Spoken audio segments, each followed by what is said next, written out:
வசுதேவ சுதம் தேவம் கம்ச சாணூரமர்தனம் தேவகி பரமானந்தம் கிருஷ்ணம் வந்தே ஜெகத்குரும்.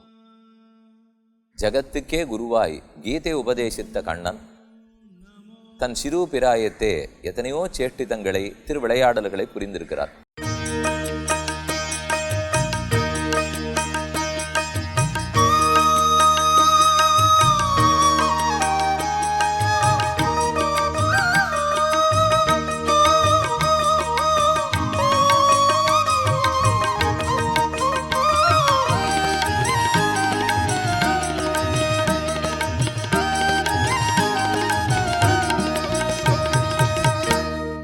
விளையாடும் பருவத்துக்கும் முன்னால் இருந்த பருவம் சிசுவாய், ஏதுமே தெரியாத குழந்தையாய் தொட்டிலில் கிடந்த பருவம். அப்போது கண்ணனின் திருமேனியின் பேரழகை கண்டு அனுபவிக்கிறாள் யசோதை. இவ்வளவு அழகா, இந்த அழகு அமானுஷ்யமாய் தெய்வத்தன்மை பொருந்தியதாய் நம் அத்தனை பேருடைய சம்சாரத்தின் தொலைக்க வல்லதாய் உள்ளதே. நாம் அனுபவித்த இந்த பேரழகை நம் ஊர்க்காரர்கள் எல்லாரும் அனுபவிக்கட்டும், நன்மை பெறட்டும் என்று நினைத்த யசோதை அதை வாயார பாடியிருப்பாள் போலும். அல்லது யசோதை அப்படி நினைத்து கண்ணனை ஆசையாக பார்த்ததை உணர்ந்து கொண்ட பெரியாழ்வார் அதை 21 பாசுரங்களால் யசோதை கண்ணனை நம் போன்ற அனைவருக்கும் எப்படி காட்டினாள். அப்போது கோகுலத்தில் இருந்த எல்லா பெண்களும் கண்ணனை தரிசித்து என்ன ஆனந்தப்பட்டார்கள் அப்படிங்கிறதான் பெரியாழ்வார் திருமொழியில் 21 பாசுரங்களாலே சீதக்கடலுள் அமுதன்ன தேவகின்னு தொடங்கி பாடியுள்ளார்.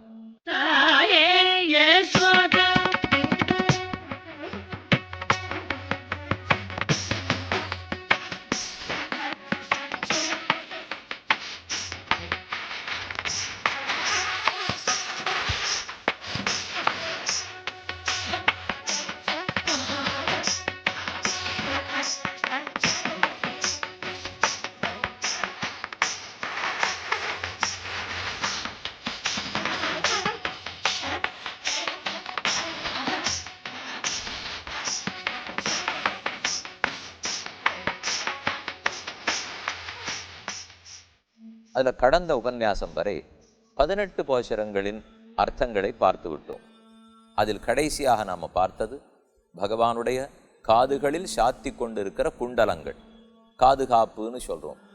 பெண்கள் தோடணிந்து கொள்கிறார்கள், ஆண்கள் குண்டலமிட்டு கொள்ள வேண்டும். கண்ணன் சிறு குண்டலத்தோடே சேவை சாதிக்கிறார். அந்த ரெண்டும் மகர குண்டலங்கள், மீனின் வடிவத்தில் இருப்பவை. ஒன்றுக்கொன்று மின்னல் வெட்டுகிறா போலே பச்சைக்கல், சகப்புக்கல், நீலக்கல், வெள்ள வைரக்கக்கல், பலசக்கல் என்ன ஒவ்வொன்றும் அந்த குண்டலத்தில் இருந்து வெளிச்சம் வெட்டி வெட்டி பார்ப்பதற்கே அழகாக உள்ளது. கண்ணனுடைய திருமுகமோ கருப்பு. அந்த கருப்பு நமக்கு சட்டென்று தெரியாமல் போய்விடும். அதற்கு விளக்கு பிடித்து காட்டினா போலே பகவானுடைய மகர குண்டலங்கள் விளங்குகின்றன. அப்படிங்கிறத 18ஆம் பாட்டில் பார்த்து விட்டோம். இனி அடுத்தது இப்போது பார்க்க வேண்டியது 19ஆம் பாட்டு. இந்த பாடலால் பெருமானுடைய திரு நெற்றியின் அழகை வர்ணிக்கிறார். நெற்றி அகன்றிருக்கிறது, பறந்திருக்கிறது, பார்ப்பதற்கே அழகாக உள்ளது. எதற்காக இப்ப நெற்றியை பாடினார்? மகர குண்டலங்களை சேவித்தார், காதணிகளை. அந்த காதணிகளிலிருந்து புறப்படும் ஒளி வெள்ளத்தை சேவித்தார். பெருமானுடைய முகம் கருப்பாக இருந்தது. அதுக்கு மேலே இருக்கிற திருக்குழல் அதுவும் கருப்பாக இருந்தது. அப்போ முகமும் கருப்பு, திருக்குழலும் கருப்பு. இந்த ரெண்டு கருமைக்கு நடுவில் எப்படி தரிசிக்க? பார்க்கிறவர்களுக்கு கருப்புக்கும் கருப்புக்கும் வித்தியாசம் தெரியாதே. நல்ல வேளை விளக்கு வெளிச்சம் பிடித்தா போலே குண்டலங்கள் இருந்தன. அந்த குண்டலத்திலிருந்து ஒளி பாய்ந்தது. அப்போ அகன்று பறந்திருக்கக்கூடிய நெத்தி கண்ணுக்கு தெரிஞ்சது. அந்த நெத்தியை பார்த்த உடனே ஆழ்வார்க்கு முதல்ல தோன்றினது தலையில் இருக்கக்கூடிய குழல், பெருமானுடைய கேசம். அது அப்படியே அவிழ்ந்து அவிழ்ந்து நெத்தியில வந்து வந்து விழுகிறதாம். அதை கண்ணன் ஒதுக்கி ஒதுக்கி விட்டு கொள்ளுகிறார். ஆனால் அது ஒதுங்கி இருந்ததை விட ஒதுங்காம நெத்தியில ஊஞ்சலாடுவது தான் அழகாகவே இருந்தது. அதனால நெற்றியை எதற்காக இப்ப பாடுறார்? குண்டலங்களுடைய ஒளி நெற்றியில் வீசித்து பாடுகிறார். திருக்குழலனுடைய கருமை நெற்றியில் வீசி அந்த குழல் குறுக்க குறுக்க வந்து தடுத்தது. அதனால நெற்றியும் குழலும் சேர்ந்து எவ்வளவு அழகா இருக்கு என்று தெரிந்து கொண்டு அத்தை பாடுகிறார். பாசுரம் பார்ப்போம். 19ஆம் பாசுரம். முற்றிலும் தூதையும் முன்கை மேல் பூவையும் சிற்றிழைத்து திரிதரு ஓர்களை பற்றி பறித்து கொண்டோடும் பரமந்தன் நெற்றியிருந்தவா காணீரே நேரிழையீர் வந்து காணீரே. பரமந்தன் நெற்றியிருந்தவா காணீரே. பரமன்னால் தன்னை காட்டிலும் மேம்பட்டவன் இல்லாத கண்ணன், அவனுடைய நெற்றியிருந்தவா காணீர். பதவுரை பார்ப்போம். சிற்று இல் சிறு இல் சிறிய வீடுகளை இழைத்து கட்டி, சிற்றிழைப்பதனால் மணல் கொண்டு சிறு வீடு கட்டி விளையாடுவது.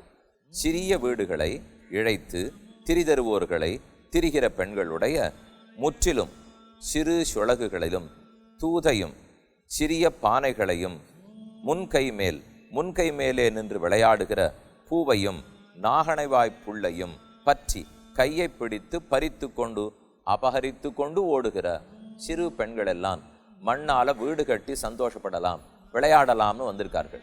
அப்போ அவர்கள் கையில் என்னென்ன கொண்டிருக்கா? முற்றில், தூதை, முன்கை மேல் பூ, இந்த 3 அவர்களோட வருகிறது. முற்றில்னு சொல்றது மணலை கொழிப்பதற்கு பயன்படுத்துகிற சிறு முறம், சொளகு. தெற்கு பக்கத்துலலாம் போனால் இப்போ திருநெல்வேலி மதுரையெல்லாம் சொளகுன்னுவா. ஆனால் இங்கே காஞ்சிபுரம் பக்கம் திருவல்லிக்கேணி சென்னப்பட்டினம் வந்தால் முரம்னுவா.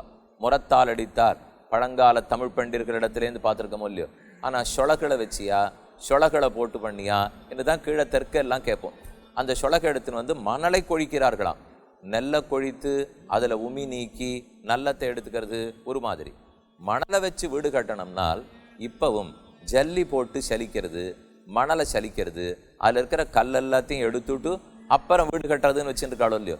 அதை போல் அன்றைக்கி அந்த சின்ன பொம்மை வீடு கட்டி விளையாடின பெண்கள் கூட மணலை சலிக்கிறார்கள். அதற்காக சொளகு, அதாவது முற்றிலும். தூதையும், தூதைங்கிறது சின்ன பானை, மணல் சோறாக்கி விளையாட வேண்டுமாம். அரிசி சோறல்ல, மணலை கொண்டு வந்து மணலையே சோறாக்க. அப்போ சோறாக்கிறதுக்கு பானை வேணும் இல்லையோ, அதுதான் தூதை. முன்கை மேல் பூவையும், ஒரு சிறு பறவை. பூவைங்கிறது பறவை இனம். முன்கை மேல், முன்கையில் நின்று விளையாடி கொண்டிருக்கிற சின்ன பெண்கள் வரச்சே தங்க கையில் அப்படி பூவைங்கிற பறவையை எடுத்துன்னு வரா. இடுப்பில் அப்படி சொளகு முரத்தை இடுக்கி கொண்டு வருகிறார்கள். சோறாக்கிறதுக்கு சின்ன பானையை கையில் பையில் வச்சுருக்கா. இவற்றோடு அவர்கள் வர பூவையும், பூவைங்கிறது தான் நாகனவாய் புல். கீழே ஒரு நாள் சொன்னேன், பாடல்கள் இருக்கக்கூடிய பறவைகள், மிருகங்கள், அதே மாதிரி பூக்கள், காய்கறிகள், இதெல்லாம் பாதி இப்போ நமக்கு என்னதுன்னு கூட தெரியாது. அந்த நாளில் இயற்கை அவ்வளோ வளமாக இருந்ததுனாலே என்னென்னமோ வகையான பூக்கள், பல வகை காய்கறிகள். இன்றைக்கி அந்த பூவெல்லாம் காமிச்சோம்னால் துவரம்பருப்பு, முந்திரி பருப்பே இன்றைக்கி வித்தியாசம் தெரியல. இது என்ன உளுத்தம்பருப்பா துவரம்பருப்பான்னா ஏதோ ஒரு பருப்பு போட்டு பண்ணேங்கிறோம். அந்த அளவுக்கு இயற்கையிலேருந்து விலகி வந்தாயிடுது. யாரோத்தர் ஷோராக்கி நமக்கு கொடுத்துட்டாருனால் அப்போ எதை கொண்டு ஷோராக்குகிறோன்னு தெரியவே வரப்போகிறது இல்லையே. கடை அனுப்புறதுக்கு யாரோ பயன்படுத்திட்டோம்னால் நமக்கு கடையில் என்ன சாமான் இருக்குன்னு தெரியவே போகிறது இல்லையே. அதனால் இப்போ தூதைனா என்னான்னு கேட்டீங்கனால் புஸ்தகத்தை பார்த்து தான் புரிந்து கொள்ள வேண்டும். அதை போல் இந்த பூவையினால் நாகனவாய் பறவை, அந்த பறவையை பற்றி கையை பிடித்து பறித்து கொண்டு அபகரித்து கொண்டு ஓடுகிற பரமந்தன். பரமன் எல்லாத்த காட்டிலும் தலைவன். இந்த பெண்கள் இந்த 3ஓட வர்றதை பார்த்துட்டு கண்ணனுக்கு சட்டென்று கோபம் உண்டது. இவர்கள் என்னோட விளையாடுறதை விட்டுட்டு எதுக்கு மணல் வீடு கட்டி விளையாடுகிறார்கள்? மணல் வீடு கட்டவே விடமாட்டேன் அப்படின்னு சொல்லி கொண்டு எடுத்துன்னு ஓடுறாராம். ஓடுகிற பரமந்தன். அப்ப இவர்கள் கையில் இருக்கிறத திருடி கொண்டு ஓடுகிறார். யார் தெரியுமோ? பரமாத்மாங்கிறார். பரமாத்மா எங்கேயானு திருடிண்டு ஓடுவரா? திருடுறவர் எங்கேயானு பரமாத்மாவா இருக்க முடியுமானால் இந்த இடத்துல திருடன் தான் பரமாத்மா. ஏனால் அவர் பந்து தூதையை திருடினது ஆச்சரியம் இல்லை, கோபிகா ஸ்திரீகளுடைய மனத்தை என்னோ திருடி இருக்கிறார். முதல்ல அவருக்கு திருட்டே பொருந்தாதே, என்ன சொத்தத்தனி அவருது. அப்போ அவரையும் திருட வேண்டும். இன்னொருத்தருடைய சொத்தை நான் எடுத்துன்னு போனால் திருட்டு, இன்னும் என் சொத்தை நான் வச்ச இடத்துல எடுத்துன்னு போனால் திருட்டாகுமா? அதனால் திருட்டே இல்லை. இவர்களிடத்திலேருந்து அதை பறித்து கொண்டு ஓடுகிறார் பரமன். அப்படிப்பட்ட சர்வஸ்வாமி தலைவனானவனுடைய நெற்றி, திருநெற்றியில் இருந்தவாபடியை நெற்றி இருந்தபடியை நெத்தி எவ்வளவு அழகா இருந்ததுன்னுட்டு காணீர், காணுங்கோள். நேரிழையீர் வந்து காணீர். நேரிழையீர்னால் இழைகள், ஆபரணங்கள், நகைகள். நேரிழையீர் நல்ல ஆபரணங்களை அணிந்து கொண்டிருக்கிற பெண்களே வந்து கண்ணனுடைய நெற்றியை பாருங்கோள். அந்த நெற்றிக்கு இருக்கும் பெருமை என்ன? ஊர்த்வ புன்ற திலக்கம் சாத்தி கொண்டிருப்பார். தலையிலேருந்து குழல் குறுக்க வந்து விழும், அதை தள்ளி தள்ளி விட்டு கொண்டிருப்பார். அப்படி குரு வியர்வை பரம்பி இருக்கும். இந்த 3 தான் நெற்றிக்கு இருக்கிற பெருமை.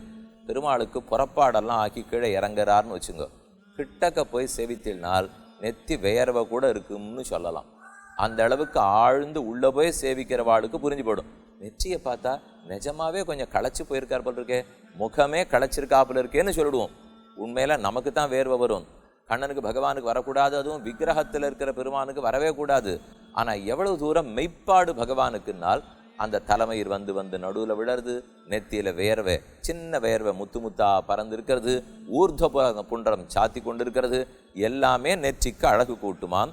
ஆழ்வாரூர் பாசுரத்தில் வண்டமர் பூங்குழல் தாழ்ந்துளாவ வாழ்முகம் வியர்ப்ப செவ்வாய் துடிப்ப தண்டையிர் நீ கடைந்திட்ட வண்ணம் தாமோதரா மெய் அறிவன் நானேன்னு குலசேகர ஆழ்வாருடைய பாசுரம்.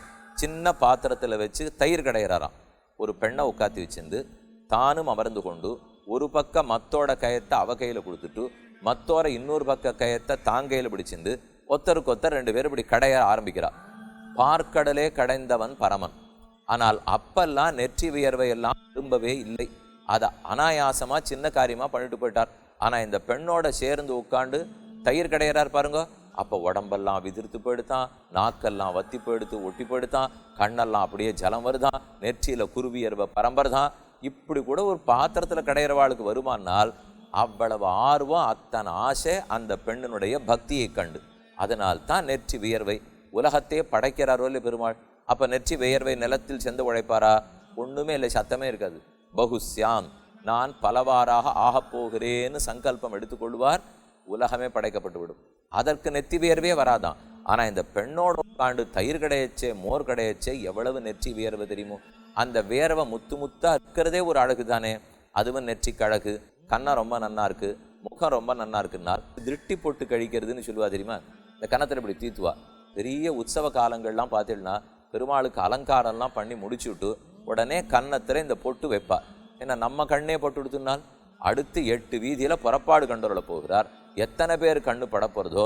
ஒன்றும் இல்லை, வீதியில் நடக்கிறச்சே பூசணிக்காய் சுட்டி போட்டிருந்தாலோ, எலுமிச்சம்பழம் சுற்றி கீழே கிடந்தாலோ, ஒரு கற்பூரத்தில் சுற்றி போட்டிருந்தாலோ மிதிச்சிடவே மாட்டோம்.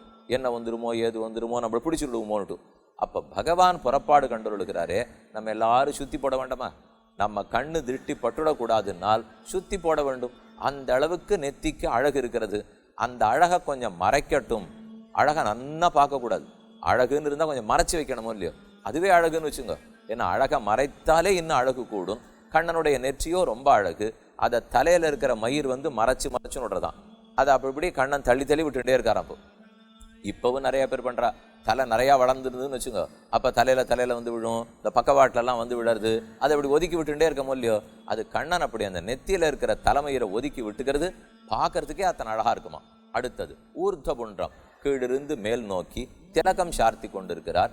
ஊர்ಧ್ವ புண்ட திலகம் பகுமானாது புறத்தாழ்வான் சாதிக்கிறார். உத்தரத்யுபரி பக்த ஜனானிதி, நம்மளை மேலே மேலே கையை தூக்கி விடணும், மேல் நோக்கி போகணுமோ இல்லையோ. அதுக்கு தான் மேல் நோக்கி திலகம், மேல் நோக்கி திருமண் காப்பு சாத்தி கொண்டு இருக்கிறார். அதைத்தான் ஊர்ಧ್ವ புண்டரம்னு சொல்கிறோம். அதுவே நெற்றிக்கு அழகு கூட்டுறது.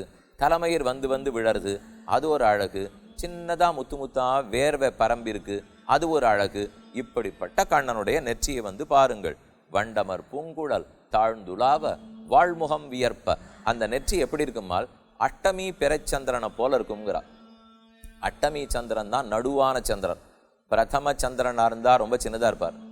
சதுர்தசி சந்திரனாக இருந்தால் வேற மாதிரி இருப்பார். 2 வச்சுங்களேன். பௌர்ணமியிலேருந்து பிரதம வருதுன்னு வச்சுங்க, அந்த பிரதம சந்திரன் ரொம்ப பெரியவராக இருப்பார். அமாவாசையிலேருந்து பிரதம வருதுன்னு வச்சுங்க, அந்த சந்திரன் ரொம்ப சின்னவராக இருப்பார். அதனால் பிரதமையை விட்டுடுங்க. சரி, சதுர்தசிக்கு போகலாமான்னால் அது அடுத்த நாள் பௌர்ணமி வர்ற சதுர்தசியாக இருந்ததுனால் பெரியவராக இருப்பார் சந்திரன். ஆனால் அடுத்த நாள் அமாவாசை வரப்போகிற சதுர்தசியாக இருந்ததுன்னா சின்னவராக இருந்துருவார். அதனால் அது 2யுமே விட்டுடுங்க. நடுவு அஷ்டமி இருக்கு இல்லையா, அஷ்டமி சந்திரன்னாலே இந்த பக்கமும் பெருசாக இருக்க மாட்டார், அந்த பக்கமும் சின்னதாக இருக்க மாட்டார். நடுவாக ஒரே அளவில் சந்திரனாக இருப்பாரா. அதை போலத்தான் பெருமானுடைய நெத்தி அஷ்டமி சந்திரனை போல இருக்குமா. அப்போ 8ஆம் பிறை சந்திரன் எப்படி இருப்பாரோ அதை போல இருக்கக்கூடிய அழகு. அதில் நடுவில் திலகம் சாத்தின்னு இருக்காரே, அது சூரியனை போலே. சந்திரனை போன்ற நெற்றியில் சூரியனை போல திலகத்தை வைத்தால் அப்போ எத்தனை அழகான நெற்றியாக இருக்கும். ஆபரணம் அணிந்த பெண்களே வாருங்கள், கண்ணனுடைய நெற்றியை சேவிங்கள். அதில் அவர் எதுக்காக திலகம் சாத்தின்னு இருக்கார்? நம்மையும் தன்னை பற்றினவர்களை மேல் நோக்கி அழைத்து போவதற்காக. 19ஆம் பாத்து முற்றிற்று. முற்றிலும் தூதையும் உன் கைமேற்பூவையும் சிற்றிலழைத்து திரிதருவோர்களை பற்றி பறித்து கொண்டோடும் பரமந்தன் நெற்றியிருந்தவா காணீரே நேரழகீர் வந்து காணீரே. இனி அடுத்து ஒரே ஒரு அவயவந்தான், அதை அடுத்த நாள் சந்திக்கும் போது கூறுகிறேன்.